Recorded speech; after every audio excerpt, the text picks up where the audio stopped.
Assalamu alaikum students, and welcome back. It's been a long semester, and I hope you have not forgotten my name. For those of you who have, my name is Shahina Bhatti. I am Associate Professor of English at the National University of Modern Languages.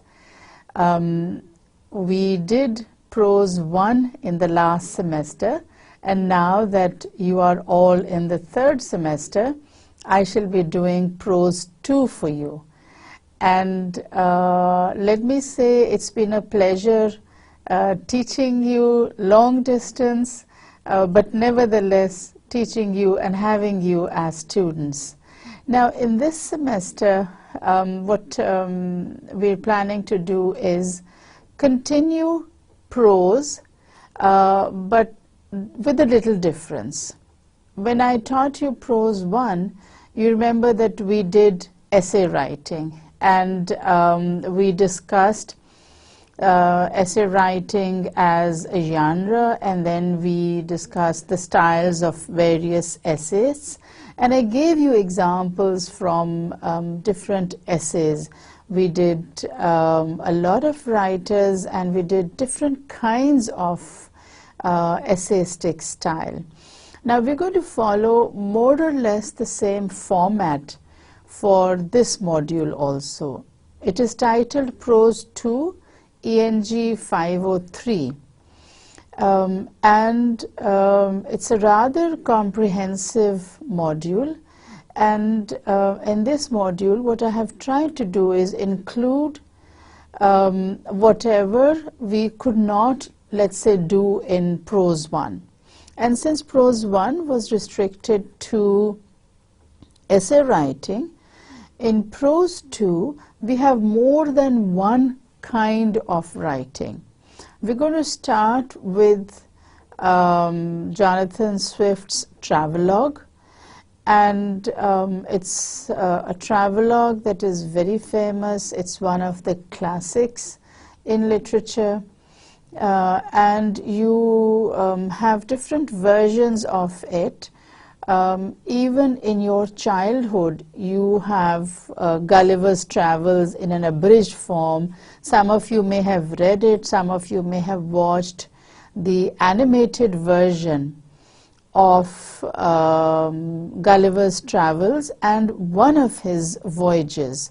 Now, I'm going to discuss in detail when we come to the actual text on what exactly we're going to do, but let me first come back again to the introduction to Prose 2, and in this module we're going to do prose fiction.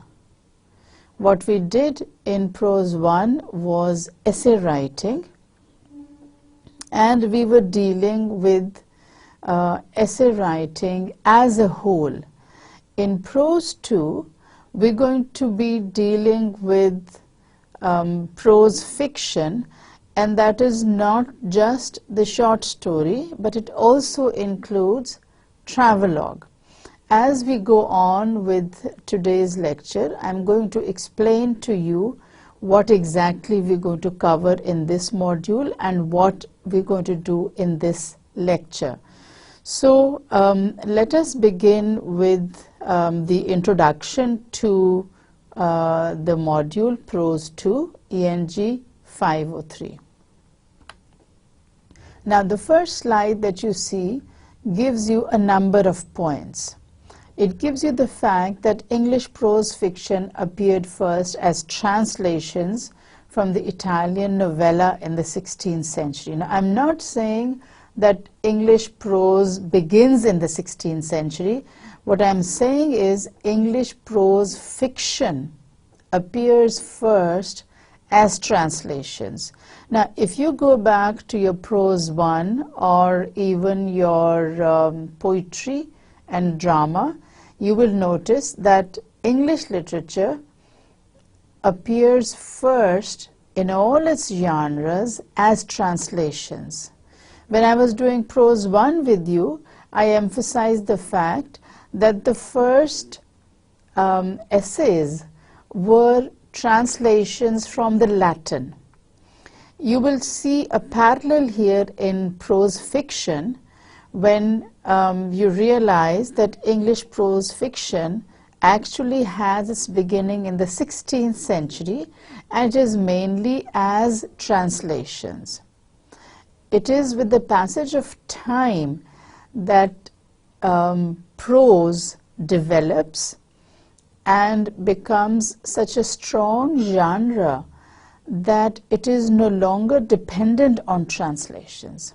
Okay, so originally this is how it appears, and the 16th century is the time that you need to remember when we're talking about English prose fiction.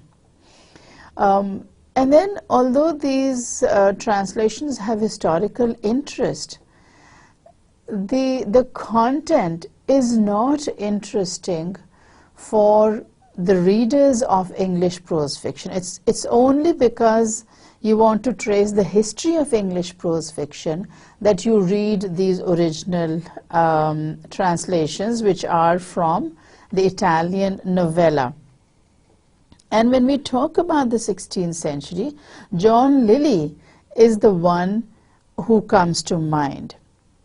Now, you may have read or heard about John Lyly when you were doing classical drama or English drama in the Elizabethan times, because Lyly was one of the pioneers.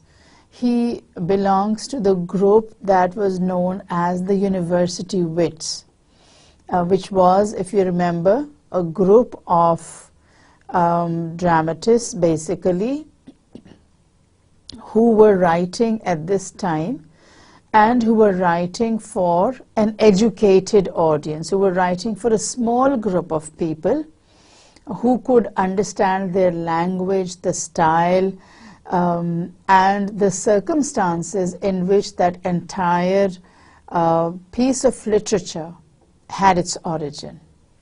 So when I say that John Lyly initiated prose by publishing a book that was titled Euphues and His Anatomy of Wit, you will understand what this piece of writing is about. And in fact, if you go into the next slide, you find out that Euphues means the well-bred man. And what you realize here is that by a well-bred man, people like John Lyly meant people or individuals who belonged to the sophisticated section of society. We're not talking about the common man here. When he talks about Euphues and the Anatomy of Wit, he's talking about that small section of society that is the uppermost stratum and which comprises of ladies and more so gentlemen of the nobility.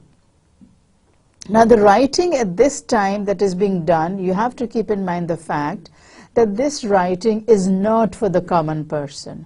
It's not for you, it's not for me. This is being written for a small section of society, sometimes even for one single individual.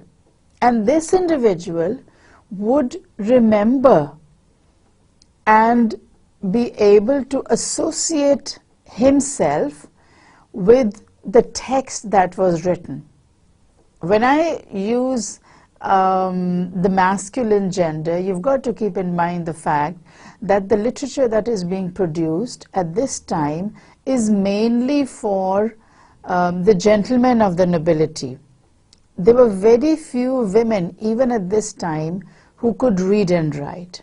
And so they didn't really come into that section of society which was classified as the readership.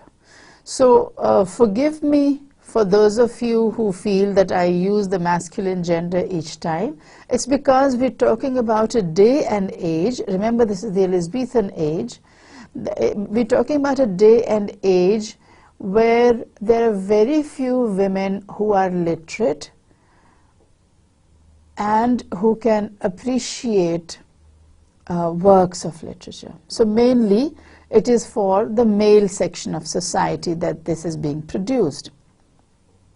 So coming back to John Lilly, his work, Euphues and the Anatomy of Wit, is mainly a series of moralizing disquisitions on love, religion, and conduct. Now you see how these three things are emphasized. The primary focus is on love because you're living in the Elizabethan age, and in the court there were always relationships between the lords and ladies, and so love becomes perhaps even more important than religion. And these two are followed by conduct. Now conduct was very, very important for Elizabethan gentlemen because of the concept of chivalry, the concept of knighthood, and the term gentleman had an entire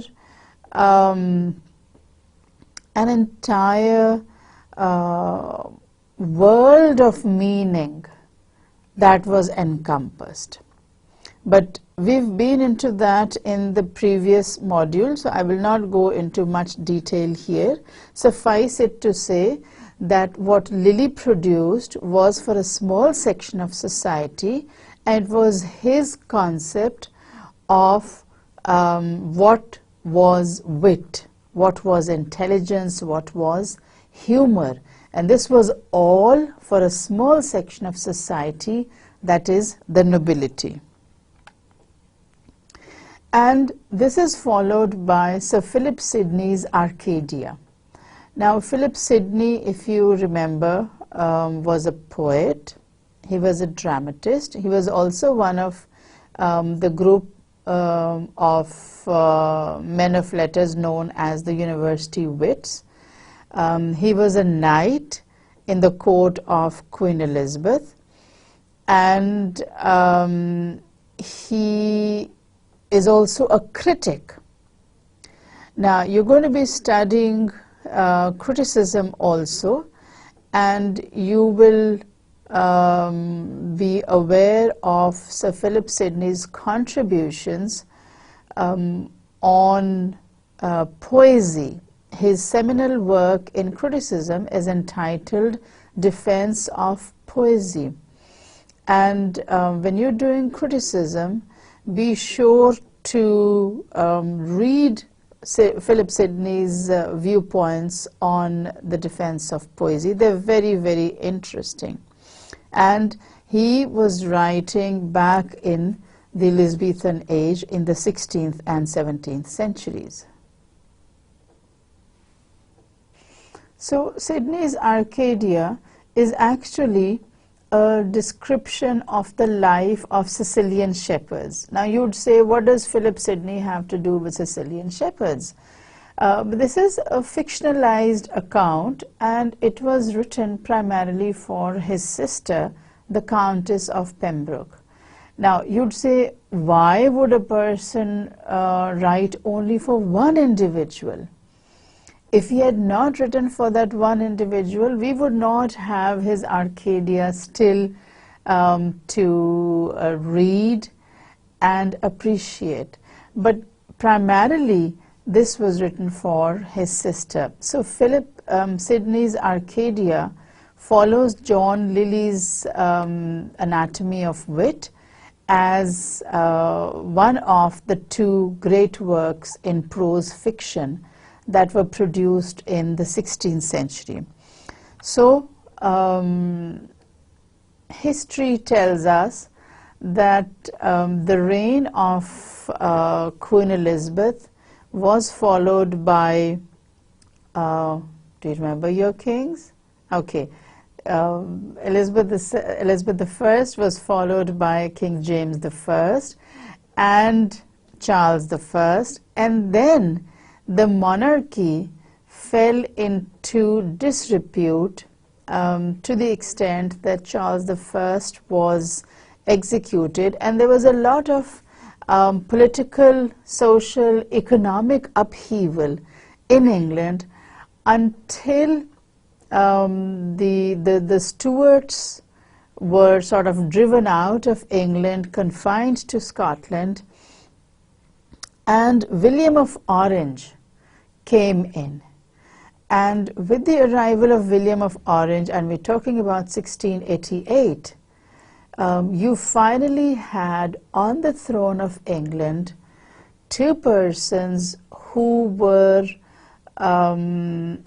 heirs to the throne in their own right. You had William's wife, Queen Mary II, and you had King William, who had inherited the throne in his own right. So it is soon after his invasion of England that you have a period in the history of England that is known as the Glorious Revolution. This revolution is said to have taken place in 1688, and with the arrival of William of Orange in 1688, the Protestant monarchy established its hold on England, and Catholicism was, you could say, totally uprooted from England. So as far as the establishment of a Protestant monarchy is concerned, that's the time that you have to keep in mind.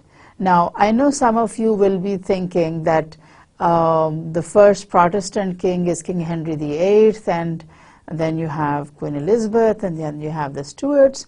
But you have to also remember that even in the days of the Tudor monarchs, there was always some form of upheaval, some form of unrest within the country.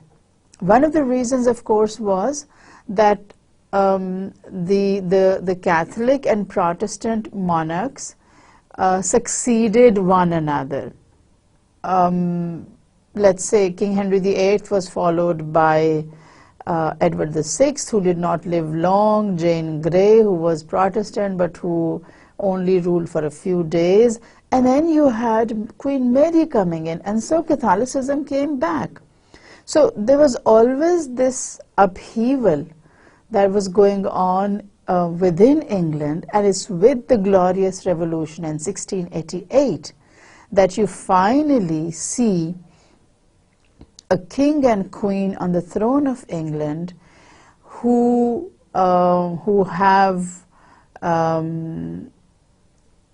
do not really have any threats to Protestantism or their own monarchy. So one of the reasons why it is called the Glorious Revolution is the fact that Parliament was strengthened, and it was established that the king and the queen would rule in conjunction with the Parliament. So the power of the Parliament, the authority of the Parliament increased in the time of William II.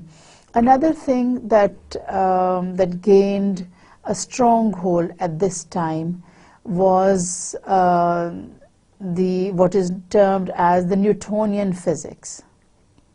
Now, I know some of you might be asking, what does Newtonian physics have to do with literature? But you need to keep in mind the fact that literature is all-encompassing. It's not just concerned with one aspect of life. It's something that encompasses life. So Newtonian physics at this time, with its emphasis on everything being guided by reason, this idea, this concept gained ground.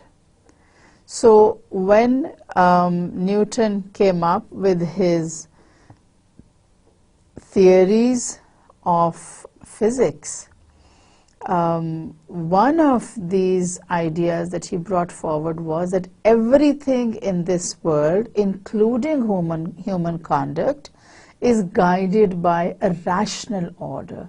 There is reason in whatever is happening in this world. Along with rationality was the emphasis on moderation and common sense. And moderation and common sense became intellectual values as well as standards of behavior. So that extreme that you saw with religion being, let's say, of primary importance in a monarch like Queen Mary I, you saw that was replaced in the time of King William by moderation and common sense. And we all know that common sense is not all that common. It involves using rationality, it involves using reason, using the brain that has been given to you, using logic to determine whether something is right or wrong. So moderation and common sense became the bywords of this age and the age that followed. And of course, these values achieved their highest literary expression in the poetry of Alexander Pope. Pope is very, very representative of rationality, and you must have done his Rape of the Lock. You will know by now that the Rape of the Lock was based upon an argument that had caused a lot of tension between two powerful families, and it was in an attempt to dissipate that tension that Pope wrote the Rape of the Lock, where he makes fun of everything that is done in society, and that's given a lot of importance. So he's one of the greatest poets of the area of the era that is known as the neoclassical period. One of the things that happened during this time was, I would say, the arrival in the world of Jonathan Swift, who is different, very different from Alexander Pope. And as we go on with Swift's writing, you will be able to make comparisons of how he tackles a subject and how Pope did, because they were living at the same time, so you'll be able to make comparisons throughout. Swift is known more for his savage indignation, and he's also known as a misanthrope. Those of you who are hearing this word for the first time, misanthrope is one who dislikes humanity. Now, I'm being very polite. It's not actually a dislike, it's one who hates humanity. So when I say that Swift is a misanthrope, I'm talking about the kind of person who cannot find anything good in humanity, and therefore his anger at whatever was wrong with society came out in the form of his writings. And his most famous writings are A Tale of a Tub, Gulliver's Travels, and A Modest Proposal. And there is argument amongst critics as to which particular work shows his hatred at its best. But I'm going to introduce you to a section of Gulliver's Travels, and I'll leave you to read further, to go on to read A Tale of a Tub, to read A Modest Proposal, and to make comparisons and see which of these is more representative of Swift's style. So when we talk about Swift and Gulliver's Travels, we're talking about a time, a day, an age in which a lot of writing was being done. You had poetry being composed, you had drama being composed, you also had essay writing being done. So it's not that this time is sort of limited to prose fiction.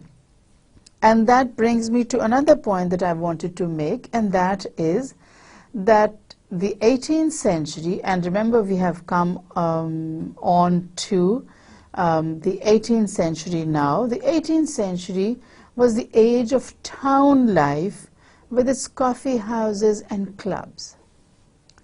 So from the Glorious Revolution in 1688, we move on to the 18th century, and the 18th century is known for its different atmosphere, because much of the action shifts from the court to the coffee house.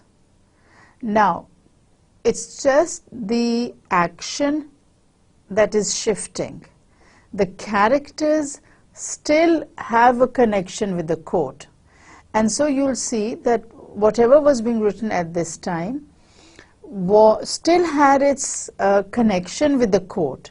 So if there are townhouses that are mentioned, if there are let's say coffee houses and clubs that are mentioned, it's not the common people who are visiting these coffee houses and clubs. It's still the courtiers, it's still the nobility. But more and more in that section of nobility is being added men and women who may not have been a part of the court, but who had some connection with the court. So the emphasis, the action shifts from the court to the coffee house and the club. But these clubs and these coffee houses are still being populated by men of the nobility. One of the things that became famous at this time was a group that was known as the Scriblerus Club. Scriblerus Club. It's a bit of a tongue twister, I know.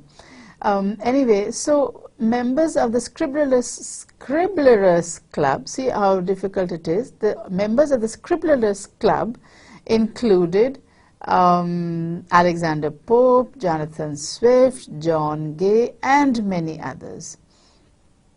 And the attempt of the Scriblerus Club was to defend and uphold high literary standards against the rising tide of middle class values and tastes. Now, when we talk about middle class values and tastes, we go into a whole new world. The 17th and more importantly, the 18th century saw the rise of the middle class. This middle class was positioned between the aristocracy and the common people. And you know, with the passage of time, the middle class has increased in size and volume until it has reduced the size of the aristocracy at the same time that it has reduced the size of the poor section of society. So the middle class has gained in strength and volume.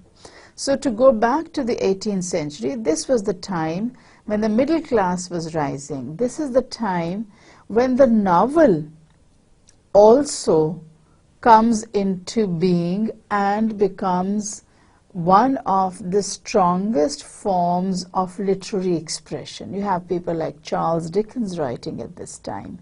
And you know that he was writing about the evils in society. He was writing about the poorer section of society. Dickens himself did not belong to the poor section of society. So the people who were writing at this time were from the middle class, and they had connections with the aristocracy. So one of the aims of the Scriblerus Club was to make sure that literature that was being produced at this time maintained the high standards and values and did not degenerate. That is something that the Scriblerus Club took as its foremost duty. Okay? Now, one change that came about was that letters became a very popular form of polite literature. If you remember, there's a letter that precedes the Rape of the Lock, and it addresses the two families. Now, what you're going to study in Swift's Travelogue, Gulliver's Travels, is also preceded by a letter, and we're going to come to that letter in a short while. So letters became a popular form of polite literature, and writers like Pope, Swift, Walpole and Thomas Gray mastered this form. It might be a letter in verse, it might be a letter in prose, but letter as a form of expression became a part of polite literature. And when you use the term polite literature, you're talking about literature that is being produced by the section of society that is still close to the aristocracy. So not really for the common person, but for a small group of educated and literate people who had connections with the court. So we go on with Jonathan Swift and Gulliver's travels into several remote nations of the world. Now, when we study Gulliver's Travels, one thing that you'll see is that the ideas he presents are not very far from our life. But I need you to keep in mind the fact that Gulliver, in writing his memoirs or writing about his travels, is Swift looking ahead into the future. I will not say that Swift is forecasting the future, but he is looking ahead and he visualizes certain aspects of life that he thinks should be improved upon. Now, you need to remember throughout that Swift is a satirist. He doesn't like what he sees around him, and so he attacks it. He attacks every aspect of life, and he does it with the idea of giving expression to his dislike. For him, what is happening is wrong and therefore must be righted. Now, in order to right a wrong, you need to change your behavior. You need to alter your entire approach towards life. So when Swift sets out to write Gulliver's Travels, it appears to be something very simple. He's writing about his travels, and as he says, these are travels into remote nations of the world. Now, you have to remember that Swift uses the word nation. He doesn't write about countries. He's writing about nations. So his focus primarily is not on the geographical conditions. His focus is on the population. His focus is human beings. His focus is humanity, if you will. Sections of humanity in different regions of the world. So his voyages are located or are situated in people. He's not just interested in the terrain of the part of the world that he visits.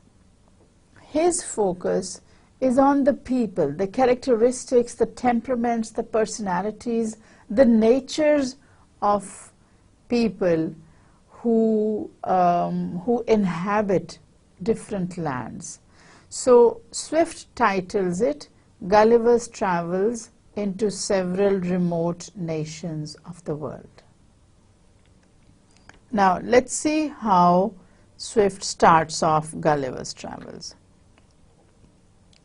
If you remember, I told you a few minutes back that letter writing became one of the important expressions in polite literature. So what starts off Gulliver's Travels is two letters. One is written by Simpson, and that's the one that I'm going to read out to you now. You have the text in front of you in the form of different slides. Simpson starts off by saying, "The author of these travels, Mr. Lemuel Gulliver, is my ancient and intimate friend. There is likewise some relation between us on the mother's side. Gulliver claims him as his cousin. About 3 years ago, Mr. Gulliver, growing weary of the concourse of curious people coming to him at his house in Redriff, made a small purchase of land with a convenient house near Newark in Nottinghamshire, his native country, where he now lives retired, yet in good esteem among his neighbors." So this letter is a way of providing Gulliver with a geographical setting. So the writer talks about his very old and very close friend, Lemuel Gulliver, and he says that we're also cousins of a sort because we're related through my mother. But more than that relationship, what is important to Simpson is the fact that Gulliver is a very old friend. And you see the word that he uses is ancient. Now that's not really a word that you use for friendship. You say that you're old friend, you're close friends, but you don't really say my ancient friend, because ancient refers to age. And it's not always taken as something positive. So when you say that somebody is ancient, it means that somebody is very, very, very old. Okay, so but that's the word that he uses here. So we take it in the sense that he means his old and close friends. He says that Mr. Gulliver became weary of the concourse of curious people. Now he's talking about Gulliver after he has come back from his voyages. Now because he visits so many interesting regions of the world, Gulliver becomes a person of interest to the population around him. And living in a remote corner of the world was still not enough. So he bought land with a house that had been constructed on the land, and he retired to a place or a region where very few people knew him, because he didn't want a lot of interaction with society.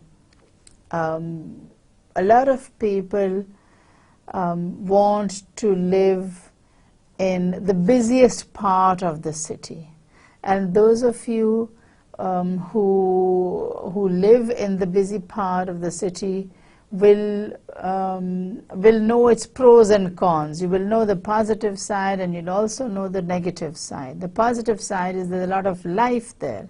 The negative side is that you have dust, you have noise pollution, and all the other problems that are associated with noise pollution and environmental pollution. So, but there are people who like living in the city because they say the city is where everything happens, and the countryside is where nothing happens. The countryside is dead. But Gulliver is not like that. Gulliver likes to be on his own. He has spent his lifetime voyaging in remote areas, and now he has come back to England to settle down. And so when he finds out that people have become very curious about him, people are asking a lot of questions, he doesn't like answering all these questions. So he retires to an even more remote part of Nottinghamshire, which is his native country, which is the part of the world where his ancestors lived. And so he goes and he lives there. And although he lives a retired life, yet what the writer of the letter is trying to emphasize is that he is respected by his neighbors. They may not know who he is, but he is very respected. He's honored by his neighbors. Although Mr. Gulliver was born in Nottinghamshire, where his father dwelt, yet I have heard him say his family came from Oxfordshire. So Simpson is trying to trace Gulliver's roots to where his ancestors came from. And Simpson also says that I think Gulliver's claim is true, it is right, it is factual, because I have been to the graveyard, and in the graveyard at Banbury I saw headstones of Mr. Gulliver's ancestors. So what he's saying in fact is that Mr. Gulliver actually exists. This entire preamble is a way of establishing authenticity, is a way of establishing the fact that not only does Mr. Gulliver exist, but that whatever he has written is true. It's a factual account. It's not a figment of Gulliver's imagination. So he uses this style to authenticate whatever he's going to write later. Now, to take you back to Jonathan Swift, Swift is using this mode of letter writing in order to establish the authenticity of Gulliver's travels. You see, because Swift was writing in the late 17th and early 18th centuries, and there was a lot of emphasis on reason, on logic, and on doing away with the imagination. So in order to write something like Gulliver's Travels into the remote nations of the world, he needed to establish the fact that Gulliver actually existed. So he does that by various ways and means, and it's a tribute to Swift's writing style that he establishes Gulliver's authenticity from the very beginning. He doesn't give us Gulliver's Travels and expect us to believe them, but he establishes a background for it. So he gives you this this letter written by Simpson, which says that Gulliver actually exists. And when you read through this letter and the response that Gulliver is supposed to have given to this letter, you say, yes, well, you know, it seems that Gulliver actually did exist. Now, that is followed by the idea, yes, so Gulliver exists, so that means that he has traveled, that he has been to other parts of the world. So this is all Swift's way of establishing the authenticity of Lemuel Gulliver as a traveler and as an adventurer. Okay, so to come back to Gulliver and the letter that Simpson is writing, Gulliver says, Simpson says, see how you get confused with all these names, and I sometimes mistakenly use Gulliver for Swift, but you are very discerning students, so you will be able to determine where I actually mean to use the name of Jonathan Swift. So according to Swift, Simpson states that Mr. Gulliver's ancestors came from Oxfordshire, because I have visited the graveyard at Banbury, and there are tombstones and there are headstones with the names of different Gullivers throughout history. And he makes sure that this background that is established is so authentic that no one can contest it. Okay? So he says, before he quitted Redriff, he left the custody of the following papers in my hands. Now he's referring to the accounts of the voyages, with the liberty to dispose of them as I should think fit. I have carefully perused them 3 times. So he's not just read them once, he has read all of this 3 times. The style is very plain and simple, and that's one thing that you also as students will be able to appreciate. The only fault I find is that the author, after the manner of travelers, is a little too circumstantial.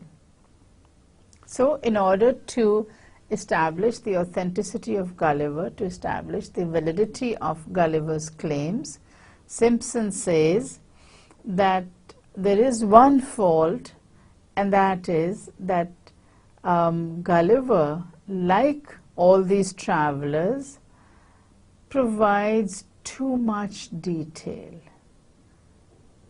Now, this, remember, is an attempt to establish the fact that Gulliver actually exists, and that if Gulliver exists, therefore he has taken part in these voyages, therefore he has been to different parts of the world, and therefore whatever he has written about these different areas is true and is to be believed.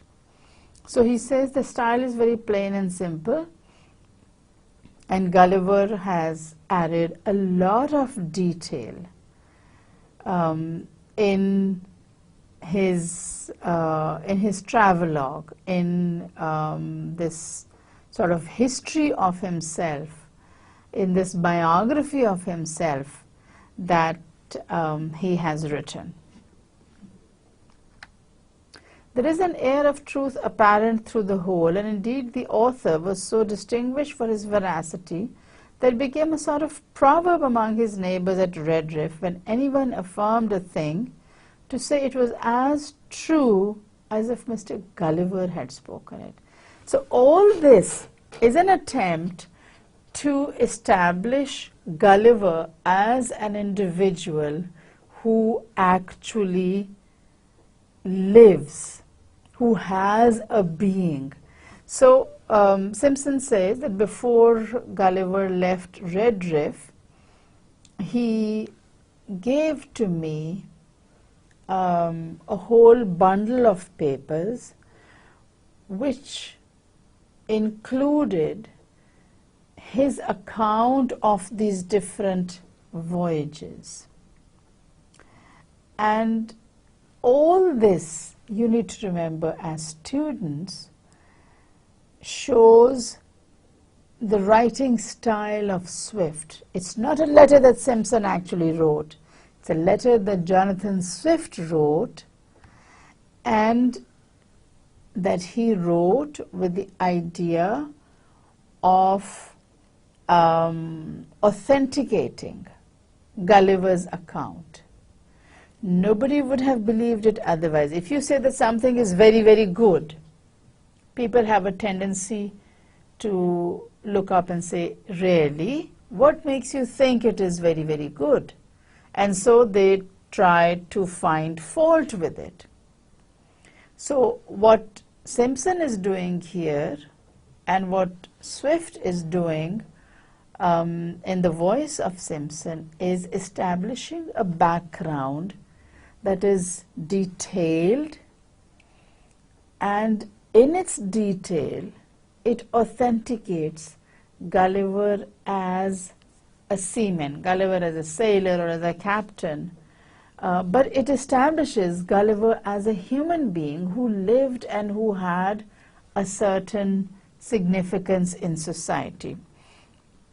And so one way that he does it is that before he left Redriff, he gave me this bundle of papers, and he was so dearly beloved at Redriff that if people wanted to authenticate anything, they said, you know, this is as true as if Mr. Gulliver had said it.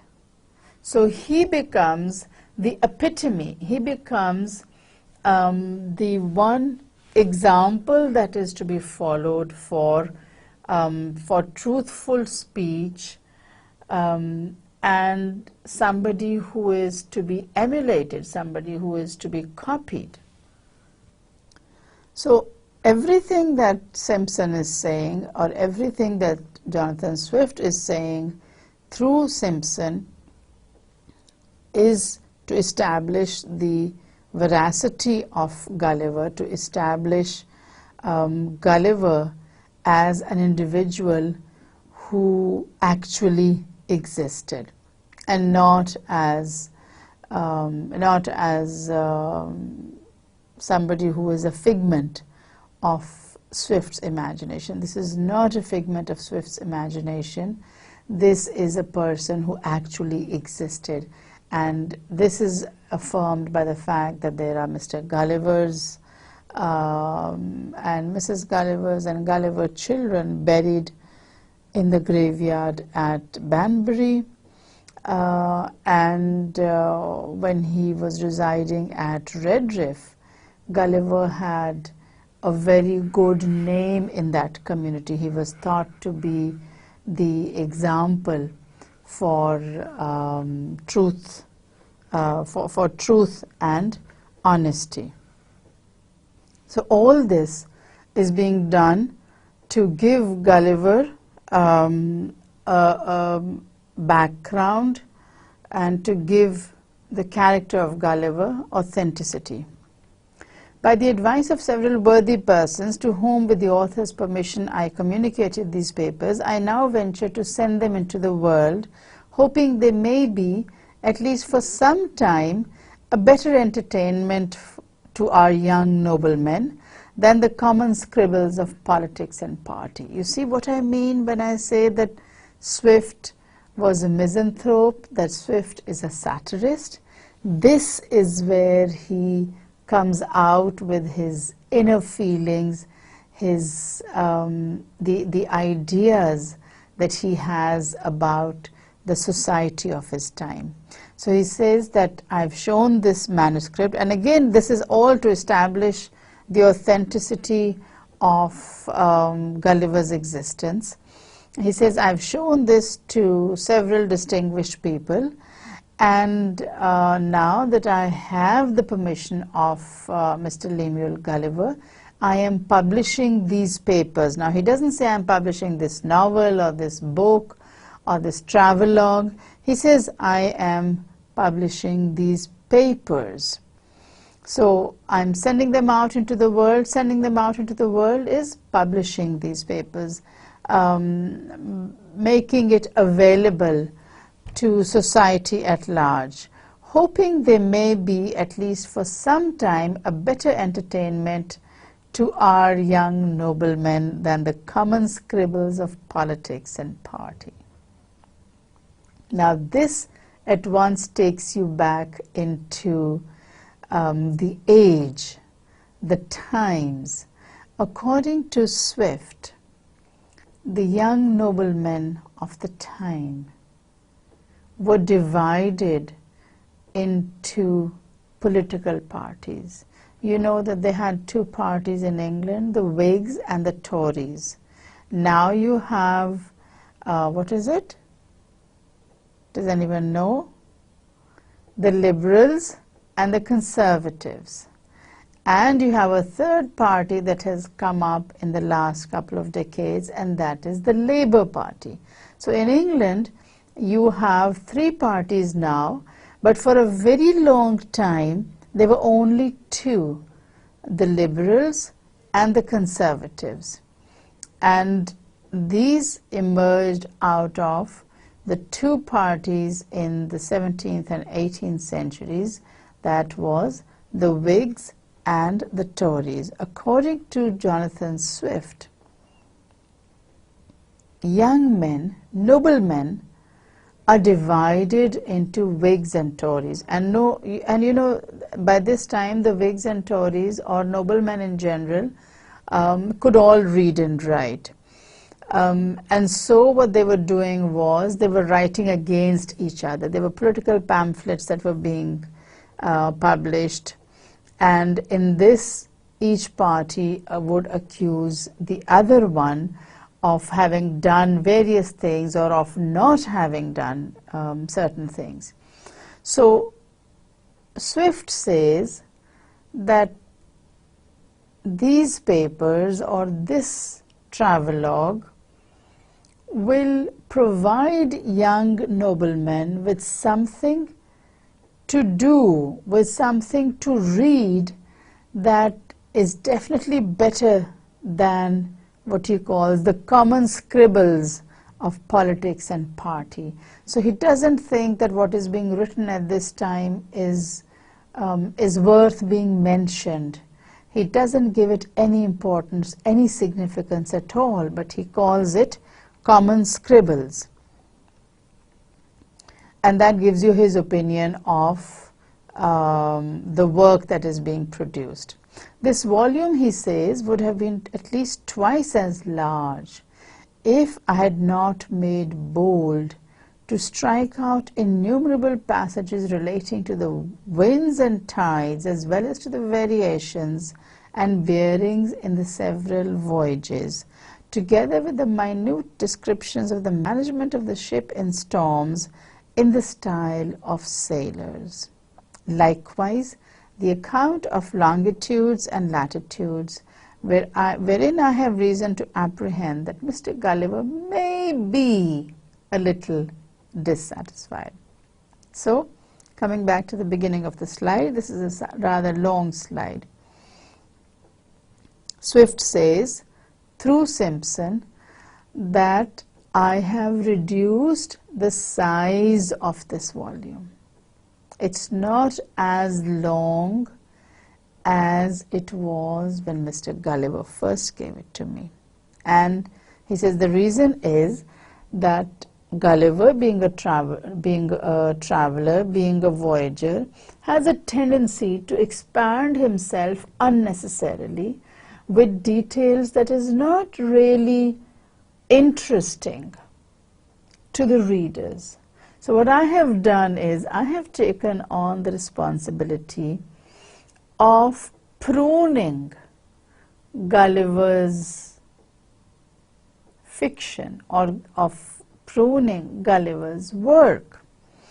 And he says what I have removed is the time of winds and tides, variations and bearings, the management of the ship in storms, and the longitude and latitude. Now, because Gulliver is basically a sailor, so whatever part of the world he visits, he will give you the exact description, definition, and placement. He's not just talking about people, he's talking about the land also, he's talking about the terrain, about the region. So he's going to give you all of those. But according to Simpson, all of these are not of interest to the common reader.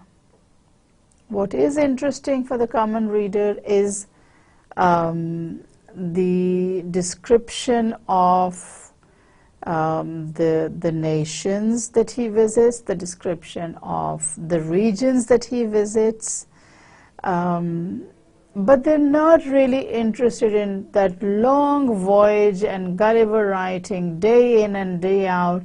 Today the sun shone, today there was a very strong wind blowing, and all these details that he gave, Simpson has pruned, Simpson has taken out of the account. Now we're going to do about this much today. Let me quickly recap what we have done so far. Okay, so when we go back, I'm going to recap as quickly as possible what we have done today in this lecture, which is the first lecture of your module Prose 2. And I told you in the very beginning of the lecture that in this module we're going to be covering fiction as it appears in prose form. We're not doing the novel. For that you have a separate paper altogether. But what we are doing here is travelogues and short stories. So we'll start the module with the travelogue, and when we talk about travelogues and when we talk about writing in general, at this time we are faced with a number of ideas. One of these is the fact that this is the time when reason, rationality and logic become of supreme importance. They become of primary importance. And there's a lot that is being composed at this time in poetry, in drama, in novel, but this section of your program deals with prose fiction. And in prose fiction, you have travelogue and short story. In travelogue, we'll be doing Jonathan Swift, and Swift, you know, was a misanthrope, or what is known as a hater of mankind. And so whatever he writes is satire. Sometimes it's very bitter satire, and Swift is known as a misanthrope in literature because of this tendency to write satire, or to convert everything that he writes into satire. So this is the time when the letter becomes a very important form of polite literature, and Swift uses this form of writing to lend authenticity and veracity to his account. His seminal work is Gulliver's Travels, and Gulliver's Travels is one of those works that has been turned into animated film. It is a full-length feature film also, and it's interesting for children as well as for adults. Children see only the fantastic side of it, that Gulliver travels to different parts of the world and that he meets different kinds of people. But adults see it as a form of satire. And it's a form of satire that is particularly aimed at the nobility, at the educated section of 18th century society. So Gulliver, writing in the latter half of the 17th century and the first half of the 18th century, writes about something that is of interest to not just the nobility but the educated class. So when he starts doing it, he starts off with a letter that Simpson is supposed to have written to his readers, and this letter is to establish the authenticity, the veracity of Gulliver's existence, so that the reader does not question Gulliver's accounts or the account that Swift has given of Gulliver's travels into remote nations of the world.